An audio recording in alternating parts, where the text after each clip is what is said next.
आज हम देखेंगे material issue procedure. Material issue procedure हमारा चल रहा था मटेरियल कॉस्टिंग में हम इन्वेंट्री कंट्रोल्स देख रहे थे। उसमें आज देखेंगे मटेरियल इश्यू प्रोसीजर। हमने मटेरियल में देखा कि मटेरियल परचेज होके कहाँ आता है, स्टोर्स डिपार्टमेंट के पास। मटेरियल कहाँ रखा होता है, स्टोर्स डिपार्टमेंट के पास, और उसका रिक्वायरमेंट किसे है, प्रोडक्शन डिपार्टमेंट को फ्लोर पे है। ठीक है, तो प्रोडक्शन डिपार्टमेंट को स्टोर से मटेरियल कैसे मिलेगा? कोई भी चिंटू मिंटू पॉन्टू जाके बोलेगा सर हमें इतना मटेरियल चाहिए, हे स्टोर्स डिपार्टमेंट मुझे 1 टन लोहा दे दे, हे स्टोर्स डिपार्टमेंट मुझे इतना इतना केबल दे दे, तो स्टोर्स डिपार्टमेंट वाला निकाल के दे देगा क्या? स्टोर्स डिपार्टमेंट वाले को कोई भी एरा गेरा नत्थु गेरा आके कहता है कि मुझे 500 लीटर ऑयल चाहिए, स्क्रू चाहिए, बैरल चाहिए, तो ये कोई स्टोर्स डिपार्टमेंट वाला ऐसे ही निकाल के दे देगा क्या? या उसे लगेगा कुछ प्रॉपर ऑथराइजेशन चाहिए ना, कि कोई स्पेसिफिक पर्सन आए तो ही देगा। मतलब उसे पता होना चाहिए, जेन्युइननेस चाहिए होनी चाहिए कि वो जिस इंसान को इशू कर रहा है उसे उस चीज़ की सही में ज़रूरत है या नहीं, वो ऑथराइज्ड पर्सन है या नहीं। होता क्या है, बहुत बड़ी फैक्ट्री है, बहुत बड़ा बिजनेस है, तो कोई भी इंसान आके स्टोर से अगर इशू करा लेता है तो उसमें चांसेस क्या है कि उसे ज़रूरत ना हो फिर भी इशू करा ले रहा है। जहाँ पे 100 kg मटेरियल लगना है वहाँ वो 150 kg ले रहा है, 110 kg ले रहा है, कुछ एम्बेजलमेंट हो रहा है, ज़्यादा इशू करा के घर ले जा रहा है। तो ये स्टोर्स डिपार्टमेंट की जवाबदारी है कि वो ऑथराइज्ड पर्सन को ऑथराइज्ड काम के लिए ही प्रॉपर ऑथराइजेशन पे ही मटेरियल इश्यू करे, है ना। मटेरियल सही इंसान को सही अथॉरिटी के साथ और सही क्वांटिटी में सही क्वालिटी का मटेरियल इश्यू करना, ये किसकी ज़वाबदारी है? ये स्टोर्स डिपार्टमेंट की। तो अब देखेंगे ये पॉसिबल कैसे है। और जनरली हमने देखा था फीफो लीफो एवरेज मेथड, तो जो स्टोर्स कीपर की एक जवाबदारी और ये है कि उसने फीफो मेथड पे गुड्स इश्यू करने चाहिए। कैसे? फीफो मेथड पे, मतलब जो पहले मटेरियल रिसीव हुआ था हमें वो पहले इशू करना चाहिए। एल्स क्या होगा, अगर वो लीफो कर रहा है या जो पहले लिया था वो नीचे दब गया है और उसके बाद नया मटेरियल उसके ऊपर फ्रेश स्टॉक आते जा रहा है और वो फ्रेश स्टॉक में से अगर इशू कर रहा है, अगर फ्रेश स्टॉक में से इशू हो रहा है तो उससे होगा कि जो सबसे पहले हमने मटेरियल खरीदा था वो एक्सपायर हो सकता है या उसकी क्वालिटी ख़राब हो सकती है। जैसे कि मान लीजिए हमारे घर में आटे का डिब्बा होता है, तो आटे के डिब्बे में जो आटे का डिब्बा होता है, आटे के डिब्बे में अपन आटा भरते हैं। ठीक है, आटा अपन ने भरा, अब आटा जब ख़त्म हो रहा है तो हम पूरा ख़त्म करते हैं ना, उसे पूरा ख़त्म करने के बाद ही हम नया आटा फिल करते हैं उसमें। पूरा आटे का डिब्बा ख़त्म होने के बाद ही हम उसमें नया आटा फिल करते हैं।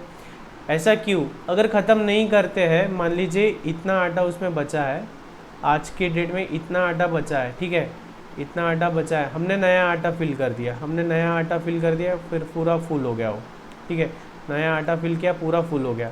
अब दोबारा से हमने ख़त्म हो रहा है, इतना आटा बचा है, हमने फिर से नया आटा फिल कर दिया। तो इससे क्या हो रहा है कि जो नीचे का आटा है ये तो ऐसे कि ऐसा ही इंटैक्ट रह जा रहा है। मतलब ये क्या है, इसके ख़राब होने के, एक्सपायर होने के चांसेस ज़्यादा है, डिटोरिएशन के चांसेस ज़्यादा है, तो इसलिए स्टोर कीपर की जिम्मेदारी है उसने फीफो बेसिस पे इशू करना चाहिए। He should issue the material on FIFO method और बाय फीफो बेसिस। ठीक है, अब इशू किसे करना है, तो प्रॉपर मटेरियल रिक्विजिशन नोट होनी चाहिए। ये हमने पहले ही देखा था। हमने जो डे 3 पे जो परचेस की प्रोसीजर देखी थी उसमें देखा था कि प्रोडक्शन, देखो सबसे पहले क्या था, इंजीनियरिंग डिपार्टमेंट था, वो क्या देता था, बिल्स ऑफ मटेरियल किसे देता था, एक स्टोर्स डिपार्टमेंट को और एक प्रोडक्शन डिपार्टमेंट को। एंड अकॉर्डिंगली प्रोडक्शन डिपार्टमेंट को जब मटेरियल रखता था वो क्या इशू करता था, मटेरियल रिक्विजिशन नोट। वो क्या रेज करता था, मटेरियल रिक्विजिशन नोट के बेसिस पे स्टोर्स डिपार्टमेंट मटेरियल इशू कर रहा था, किसे, प्रोडक्शन डिपार्टमेंट को। अच्छा, स्टोर कीपर इसके साथ साथ एक और कर रहा था ना, स्टोर कीपर इंश्योर करता था क्या कि जो मटेरियल रिक्विजिशन नोट है वो प्रॉपर प्रोडक्शन इंजीनियर है उसी ने बनाया है क्या, उस पर उसका सिग्नेचर है क्या, क्वांटिटी जो दिया है, जैसे कि बिल्स ऑफ मटेरियल में इंजीनियरिंग डिपार्टमेंट ने बोल दिया था कि आपको 100 kg एल्यूमिनियम लगेगा, ठीक है। तो प्रोडक्शन डिपार्टमेंट ने जो मटेरियल रिक्विजिशन नोट दिए उसमें भी 100 kg ही होना चाहिए, उसमें 110 kg नहीं होना चाहिए। मतलब स्टोर्स कीपर का एक काम और ये है कि जो बिल्स ऑफ मटेरियल किसने, इंजीनियरिंग डिपार्टमेंट ने इशू किया था, उसके साथ मटेरियल रिक्विजिशन नोट टैली करना है ना, उसे चेक करना है कि एक्चुअल में इंजीनियरिंग डिपार्टमेंट ने तो 100 kg का रिक्वायरमेंट बताया था, लेकिन प्रोडक्शन डिपार्टमेंट तो 110 kg ले रहा है, ये गलत है। तो उसे चेक करना है, क्या मटेरियल रिक्विजिशन नोट को बिल ऑफ मटेरियल के साथ साथ कंपेयर भी करना है, ठीक है। पहला पॉइंट हो गया हमारा। पहला पॉइंट हमने देखा कि stores keeper material requisition note पर ही देगा। मटेरियल रिक्विजिशन नोट मतलब क्या होता है, नॉर्मल एक अपना स्लिप जैसा होता है, उसमें लिखा होता है डिपार्टमेंट का नाम, हेड ऑफ डिपार्टमेंट, मटेरियल की रिक्वायरमेंट क्या क्या है उसमें लगे तो बिल्स ऑफ मटेरियल का क्रॉस रेफरेंस दे सकते हैं, डेट होता है और किस प्रोडक्ट के लिए हम लेने वाले हैं, वो सारी डिटेल्स होती है इस पर, ओके। अब देखते हैं ट्रांसफ़र ऑफ मटेरियल। ये भी हमने देखा था कि अब जैसे कि हमारे फैक्ट्री में ये हमारा स्टोर्स डिपार्टमेंट है, स्टोर्स, यहाँ पे production A B C D ऐसे हमारे डिपार्टमेंट से समझो। यहाँ पे ऑफिस है, एचआर है, कैबिन है, ये सब ऐसी फैक्ट्री है, हमारा फैक्ट्री का लेआउट कुछ ऐसा है या कैसा भी हो। तो मान लीजिए डी डिपार्टमेंट ने कोई बल्की मटेरियल इशू करवाया था, डी डिपार्टमेंट ने कोई बल्की मटेरियल इशू करवाया था, ठीक है।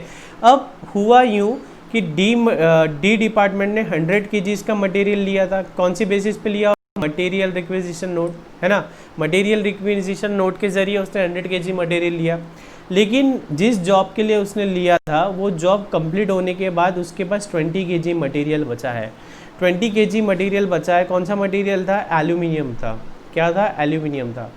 अब ये 20 kg उसका काम क्या है, उसने स्टोर्स को वापस लौटा देना है ना, स्टोर्स को वापस लौटा देना चाहिए। लेकिन डी डिपार्टमेंट के बाजू में ही सी डिपार्टमेंट है, ठीक है, प्रोडक्शन डिपार्टमेंट सी है और उसे भी एल्यूमिनियम चाहिए। तो आपको क्या ये सही लगता है क्या कि पहले डी डिपार्टमेंट ने यहाँ स्टोर्स में देना चाहिए, फिर सी डिपार्टमेंट ने स्टोर से लेना चाहिए, है ना। हमारा ही फैक्ट्री का लेबर का वर्क बढ़ रहा है, तो इसलिए क्या होता है ऐसे केस में, इंटर डिपार्टमेंटल ट्रांसफ़र हो जाता है। क्या होगा, डी डिपार्टमेंट सी डिपार्टमेंट को दे देगा, क्या करेगा, डी डिपार्टमेंट सीधा सी डिपार्टमेंट को दे देगा, किसके ज़रिए, ट्रांसफ़र नोट के ज़रिए, किसके ज़रिए, ट्रांसफ़र नोट के ज़रिए। ये जनरली कब होता है कि मटेरियल बहुत बल्की है हो या ब्रिटल मटेरियल हो, मतलब जिसको हैंडलिंग में तकलीफ हो, कांच का है कि जिसे हम यहाँ से वहाँ ले जाएंगे फिर वापस लाएंगे तो हैंडलिंग के ज़रिए उस पर टूट फूट हो सकती है। तो ऐसे मटेरियल के केस में हम क्या करते हैं, ट्रांसफ़र कर लेते। कैसे, बल्की मटेरियल हो, हैवी मटेरियल हो, ब्रिटल हो, या ऐसे कुछ रीजंस की वजह से हम क्या करते हैं, मटेरियल रिटर्न न करते हुए डायरेक्ट दूसरे डिपार्टमेंट को हम ट्रांसफ़र कर देते। तो ट्रांसफ़र कैसे करेंगे हम, ट्रांसफ़र ऑफ मटेरियल कैसे करेंगे, मटेरियल ट्रांसफ़र नोट के ज़रिए। कैसे करेंगे, मटेरियल ट्रांसफ़र नोट के ज़रिए, ठीक है।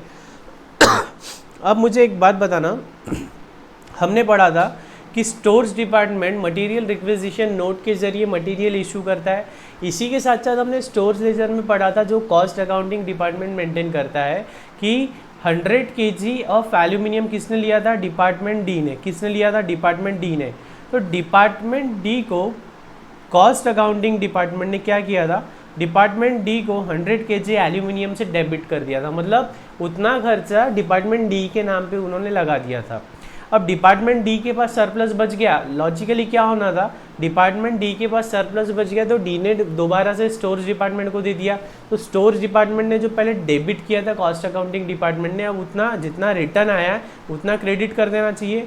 जैसे कि अब ये डिपार्टमेंट डी है, कॉस्ट अकाउंटिंग डिपार्टमेंट की बुक्स में क्या होता है, डिपार्टमेंट डी, ठीक है। अब वो क्या लेके गए, 100 kg एल्यूमिनियम लेके गए, मान लीजिए 100 रुपीज़ का ही है, ठीक है। तो इतना डिपार्टमेंट डी को उन्होंने डेबिट कर दिया। अब ये 100 में से 20 उनके पास बच गया है, तो 20 वो अगर स्टोर्स को देते थे तो स्टोर्स वाला 20 kg से उन्हें क्रेडिट कर देगा, है ना। मतलब नेट इफेक्ट कितना हुआ, 80 से डेबिट हुआ। लेकिन अभी हम क्या कर रहे हैं, मटेरियल रिटर्न नहीं कर रहे, ट्रांसफ़र कर रहे हैं। तो हमने प्रीवियस लेक्चर में देखा था कि अगर एक डिपार्टमेंट दूसरे डिपार्टमेंट को ट्रांसफ़र कर रहा है तो उसका रिकॉर्ड कहीं बिन कार्ड पे या स्टोर्स लेजर में आ रहा है क्या? नहीं, क्योंकि स्टोर्स वाले ने तो एक बार इशू कर लिया, बाहर आप लोगों ने आपस में एक दूसरे से एक्सचेंज कर लिया, तो उससे स्टोर्स डिपार्टमेंट को कुछ लेना देना है क्या? नहीं। लेकिन कॉस्ट अकाउंटिंग डिपार्टमेंट को लेना देना है। तो ऐसे में जो मटेरियल ट्रांसफ़र नोट होता है उसका एक कॉपी कॉस्ट अकाउंटिंग डिपार्टमेंट के पास भी जाता है, ताकि cost accounting department D department को क्रेडिट करे और सी डिपार्टमेंट को उतना यूनिट से डेबिट करे, सी डिपार्टमेंट को उतने यूनिट से डेबिट करे। ठीक है।